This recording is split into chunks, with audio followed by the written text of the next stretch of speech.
Hello students, MP science में आपका फिर से एक बार स्वागत है। चूंकि बोर्ड एग्जाम आप काफी नजदीक है, इसलिए जो साइंस है उसका हम लोग फास्ट रिवीजन करेंगे। इसी के अंतर्गत हम लोग फिजिक्स जो है आज से स्टार्ट कर रहे हैं।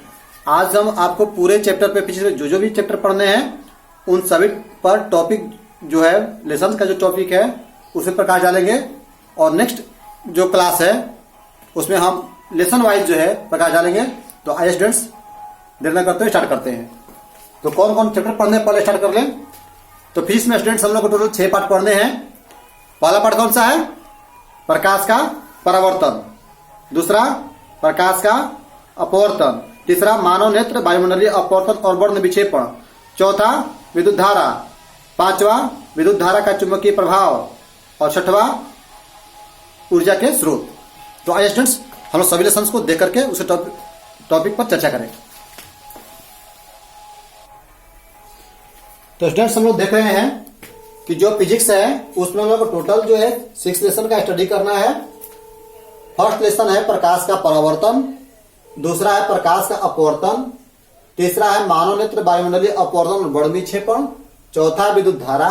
पांचवा विद्युत धारा के चुंबकीय प्रभाव।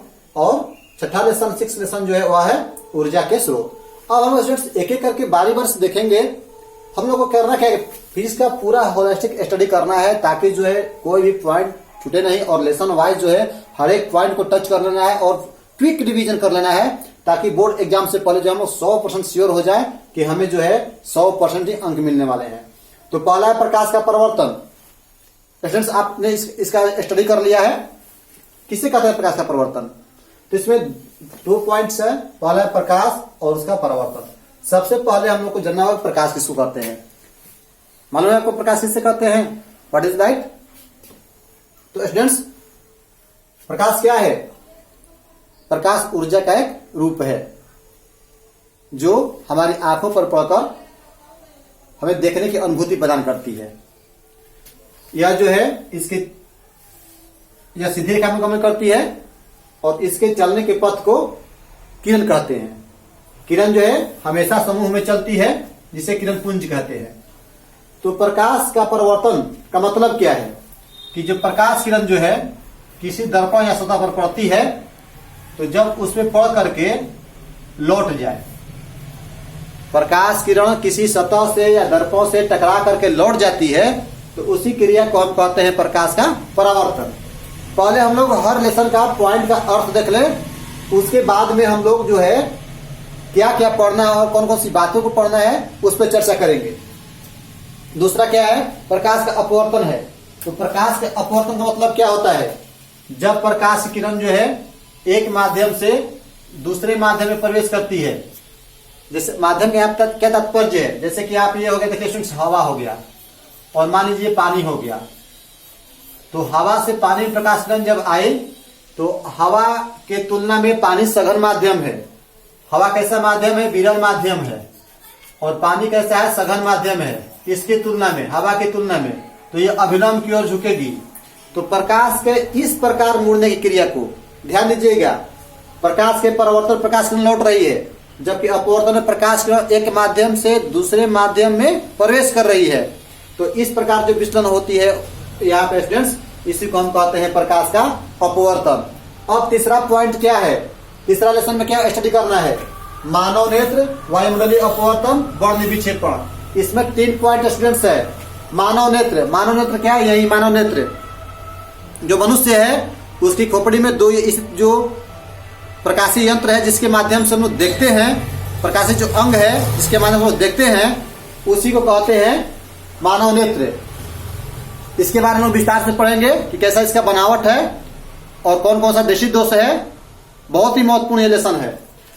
अब है वायुमंडलीय अपवर्तन। तो पृथ्वी के चारों ओर हवा का आवरण है, और इस हवा के आवरण से होता क्या स्टूडेंट्स कि ये काफी ऊंचाई तक है। तो जब प्रकाश किरण इसमें प्रवेश करती है तब क्या होता है कि ये कहीं सघन माध्यम है तो कहीं विरल माध्यम है, कहीं गर्म हवा है तो कहीं ठंडी हवा जो है उसकी धाराएं चलती हैं। तो ऐसी स्थिति में जब प्रकाश न हमारी आंखों पर पड़ती है तो ये विस्तृत होकर कुछ पड़ती है, कुछ अपवर्तित होकर पड़ती है, तब इसी को हम कहते हैं वायुमंडलीय अपवर्तन। यानी कि पृथ्वी के वायुमंडल के द्वारा जब प्रकाश का अपवर्तन होता है तो उसे हम कहते हैं वायुमंडलीय अपवर्तन। अब है वर्ण विक्षेपण। वर्ण मतलब क्या होता है? रंग। विक्षेपण मतलब अलग होना। तो सूर्य के प्रकाश में 7 रंग हैं। उन 7 रंगों को, जो श्वेत प्रकाश है सूर्य का, उसमें 7 रंग है। 7 रंग अलग अलग बंटने की क्रिया को वर्ण विक्षेपण कहते हैं। जब हम एक फ्रिज में लेंगे ना और उसके मारे में प्रकाश रखेंगे तो 7 रंग में बढ़ जाएगा, वो वर्ण विक्षेपण हो गया। अब है विद्युत धारा। विद्युत धारा किसे कहते हैं? विभवांतर के अधीन आवेशों के सतत प्रवाह को विद्युत धारा कहते हैं। तो विद्युत धारा के बारे में हम लोग विस्तार से 4 पाठ में पढ़ेंगे। अब है विद्युत धारा के चुंबकीय प्रभाव। सबसे पहले ओशन वैज्ञानिक ने बताया था कि विद्युत धारा चुंबकीय प्रभाव उत्पन्न करता है। चुंबकीय प्रभाव का मतलब क्या है? कि चुंबक जो है लौह अथवा चुंबकीय पदार्थ कुछ दूरी पर से अपनी ओर खींच लेता है, तो उसे हम कहते हैं चुंबकीय प्रभाव। तो विद्युत धारा भी चुंबकीय प्रभाव उत्पन्न करता है। इसके बारे में हम लोग को स्टडी करना है। और 6 लेसन है ऊर्जा के स्रोत। यानी जो एनर्जी है, ऊर्जा है, कार्य करने की क्षमता, उसको ऊर्जा कहते हैं। ऊर्जा के कौन कौन से सोर्सेज हैं, कहां से ऊर्जा प्राप्त होती है, उसके बारे में स्टडी करना है। ऊर्जा का जो नवीकरणीय स्रोत है, अनवीकरणीय स्रोत है, उसके बारे में स्टडी करेंगे। और कौन सा ऊर्जा स्रोत ज्यादा लाभकारी हम लोग के लिए होगा, कौन सा ऊर्जा स्रोत प्रदूषण मुक्त होगा या नहीं होगा, कौन हमारे लिए लाभकारी होगा, इन सभी बातों का स्टडी करना है। तो ये स्टूडेंट्स हुआ सही जो लेसन हम लोग फिर से पढ़ना है उसका। पहला में क्या पढ़ना है? प्रकाश का परावर्तन। प्रथम मतलब प्रकाश से टकरा के लौटेगी। दूसरा क्या है? प्रकाश का अपवर्तन, एक के माध्यम से दूसरे माध्यम प्रकाश में प्रवेश करेगी। तीसरा क्या है? मानव नेत्र, वायुमंडलीय अपवर्तन और वर्ण विक्षेपण। चौथा क्या है? विद्युत धारा। पांचवा क्या है? विद्युत धारा के चुंबकीय प्रभाव। और 6 क्या है? ऊर्जा के स्रोत। अब हम लोग बारी से स्टूडेंट्स स्टडी करते हैं। पहला है प्रकाश का परावर्तन। तो इसमें स्टूडेंट्स हम लोग ये देख चुके हैं कि प्रकाश क्या है? ऊर्जा का एक रूप है। और परावर्तन मतलब क्या है? प्रकाश में टकरा के लौट जाती है, उसको प्रकाश का परावर्तन कहते हैं। इस चैप्टर में हम लोगों को प्रकाश के परावर्तन के नियम को जानना है, दर्पण के बारे में, गोलीय दर्पण, समतल दर्पण, उत्तल दर्पण, अवतल दर्पण, A = R/2, दर्पण सूत्र, आवर्धन और विभिन्न स्थितियों में प्रतिबिंब के बनना जो है उसको हमें दिखना है। इतने पॉइंट्स को हमको स्टडी कर लेना है। और बहुत सारे क्वेश्चन है स्टूडेंट्स जो कि मतलब कि इससे प्रश्न पूछता है। आप इसे देखे होंगे, ये क्या है? एक आईना है, यही दर्पण है जिसका हम लोग चेहरा देखने के उपयोग करते हैं। तो ये स्टूडेंट्स समतल दर्पण है जिसमें पार्श्विक रूप से उल्टा प्रतिबिंब बनता है। और ऐसा भी आपने देखा होगा। देखिए दर्पण का मतलब क्या है? एक तरफ ये देखिए तो कलई है कि नहीं है, और इस साइड देखिए तो ये क्या है? तो हम देखते हैं स्टूडेंट्स कि एक तरफ ये जो है पारदर्शी भाग है और एक तरफ कलई है, तो ये दर्पण होता है। हाँ, ये धंसा हुआ है, इधर से जो है उभरा हुआ है, ये कौन सा दर्पण होगा? इसमें चेहरा छोटा बन रहा है, दूर करे या नजदीक करे, तो ये कौन सा होगा? ये होगा उत्तल दर्पण। और ये कैसा था? समतल दर्पण।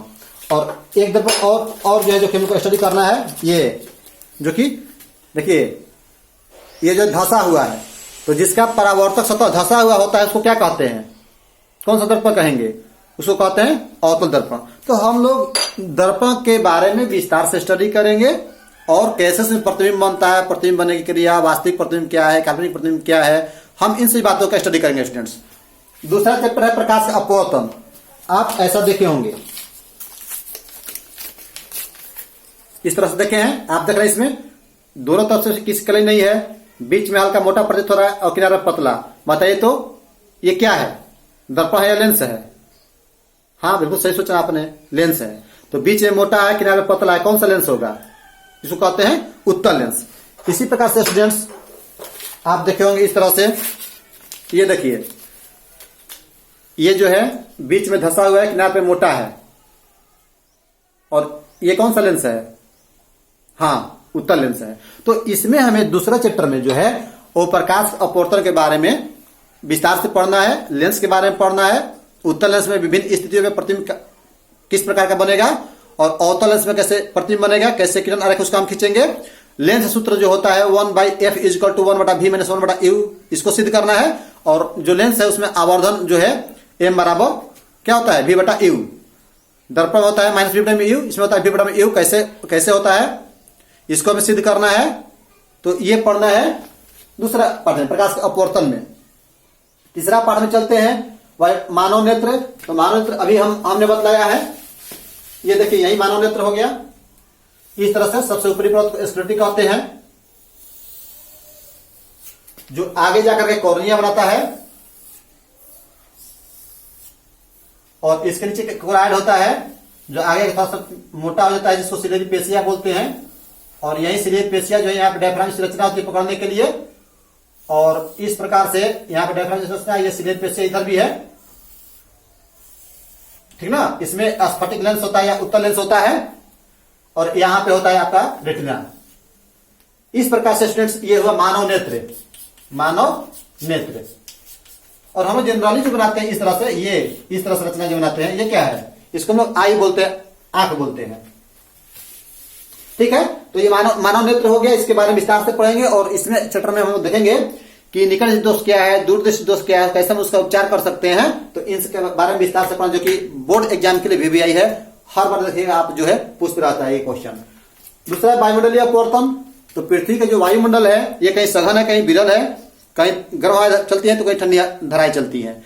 तो वायुमंडल के द्वारा जब अपवर्तन होगा तो उसे कहेंगे हम वायुमंडलीय अपवर्तन। इसी क्रिया के कारण जो है तारे टिमटिमाते नजर आते हैं। अब अवर्ण विक्षेपण आप इस तरह के देखे होंगे, ये क्या है, इधर आयताकार भाग है, इधर भी आयताकार है, 3 आयताकार है, 2 जो है त्रिभुजाकार है। तो ये क्या है स्टूडेंट्स, ये है प्रिज्म। आपने सही समझा। तो ये प्रिज्म है, इसके माध्यम से हम लोग जब सूर्य के श्वेत प्रकाश को भेजते हैं, ऐसे हम शो करने के लिए ऐसे करते हैं, इधर पर्दा टांगते हैं, सफेद पर्दा, और श्वेत प्रकाश जब भेजते हैं तो 7 रंग में बढ़ जाता है। देखिए इससे भी क्वेश्चन पूछा हुआ है, ये हो गया VIBGYOR, VBGOR, VIBGYOR. Violet, indigo, blue, green, yellow, orange, red. सबसे अधिक तरंग लाल रंग का होता है और सबसे कम जो है बैंगनी का होता है। तो स्टूडेंट्स इसके वर्ण विक्षेपण का मतलब क्या है कि जब प्रिज्म में प्रकाश पड़ेगा, श्वेत प्रकाश सूर्य का, तो 7 रंग में बढ़ जाएगा, इधर सफेद पर्दा पर प्राप्त होगा रंगीन पट्टी, उसको कहते हैं स्पेक्ट्रम। और इस क्रिया को, सूर्य के श्वेत प्रकाश को 7 रंग में बंटने की क्रिया को कहते हैं वर्ण विक्षेपण। तो ये सेक्टर हम विस्तार से सब स्टडी करेंगे। अब है विद्युत धारा। तो स्टूडेंट आप ये क्या मालूम है आपको, ये क्या है, चालक तार है। तो इसको हम जब मतलब कि विद्युत स्रोत से जोड़ देंगे, इसमें स्विच, बल्ब, होल्डर इत्यादि जोड़ सकते हैं, तो विभवांतर के अधीन आवेशों के सतत प्रवाह को विद्युत धारा कहते हैं। इसका जो मेन पॉइंट्स है वो ओम का नियम है, और ओम का नियम जो है वो V बराबर IR है। इसको हम सिद्ध करेंगे, विभवांतर बराबर धारा गुणे प्रतिरोध। तो इस बात को हम सिद्ध भी करना है, सत्यापन भी करना है ओम के नियम को। और जो प्रतिरोधक है उनको श्रेणी क्रम में और समांतर क्रम में जोड़ेंगे, उनका व्यंजक प्राप्त करेंगे। श्रेणी क्रम में जोड़ेंगे तो R बराबर क्या होगा, R1 plus R2 plus R3। और समांतर क्रम में क्या होगा, 1/R equal to 1/R1 plus 1/R2 plus 1/R3। और 5 में विद्युत धारा का चुंबकीय प्रभाव। आप लोग ऐसा देखे होंगे, चुंबक तो जानते ही होंगे आप लोग। ये कौन सा चुंबक है, ये इसको बोलते हैं नाल चुंबक। यही रहता है, इस टाइप का रहता है विद्युत मोटर में या डायनामो में। और ये देखिए स्टूडेंट्स, पाठ्य पुस्तक पर दिया होगा, यह है कंपास की सुई, जो कि हमेशा ही उत्तर और दक्षिण दिशा की ओर इंडिकेट करता है। ये इससे प्रभावित हो सकता है। देखिए घूम रहा है ना, ऐसे कर तो ये घूम रहा है। तो इससे क्या होता है, ये जो है चुंबक है। चुंबकीय प्रभाव का मतलब क्या है कि किसी चालक तार में जब हम धारा प्रवाहित करते हैं और नीचे कंपास की सुई को रखेंगे, ये जैसे मैंने सुई लिया है, NS दिखला रहा है, तो ये सुई विक्षेपित हो जाता है। तो इस प्रयोग को सबसे पहले ओस्टेड ने किया था। इसको हम लोग विद्युत धारा के चुंबकीय प्रभाव में स्टडी करेंगे। उसमें हम लोग विद्युत मोटर के बारे में, जनित्र के बारे में विस्तार से स्टडी करेंगे कि कैसे बनता है, उसकी क्रियाविधि क्या है। और ऊर्जा का स्रोत हमने बतलाया ही कि कार्य करने की क्षमता को ऊर्जा कहते हैं। हम लोग को ऊर्जा की बहुत ही जरूरत है, पृथ्वी पर ऊर्जा की जरूरत है। पृथ्वी के लिए ऊर्जा का प्राकृतिक तौर पर सबसे बड़ा स्रोत सूर्य है। जितने भी ऊर्जा है हमारी आवश्यकताएं आज डेट में बढ़ती जा रही है। कौन सी ऊर्जा का स्रोत हम उपयोग करें तो ज्यादा लाभकारी होगा, उसका हमें स्टडी करना है। तो आज के अंक में स्टूडेंट्स इतना ही। कल से हम लोग नेक्स्ट क्लास से स्टडी करेंगे। कि प्रकाश का परिवर्तन जो होता है हम लोग देखेंगे फास्ट रिवीजन, ठीक ना। तो अभी तक यदि आपने मेरे चैनल को सब्सक्राइब नहीं किया तो प्लीज सब्सक्राइब कर लीजिए और दोस्तों को शेयर भी कीजिए, ताकि अधिक से अधिक स्टूडेंट्स को ये जो है मालूम हो सके कि जो फास्ट रिवीजन जो है MP साइंस के द्वारा किया जा रहा है। Thank you very much students.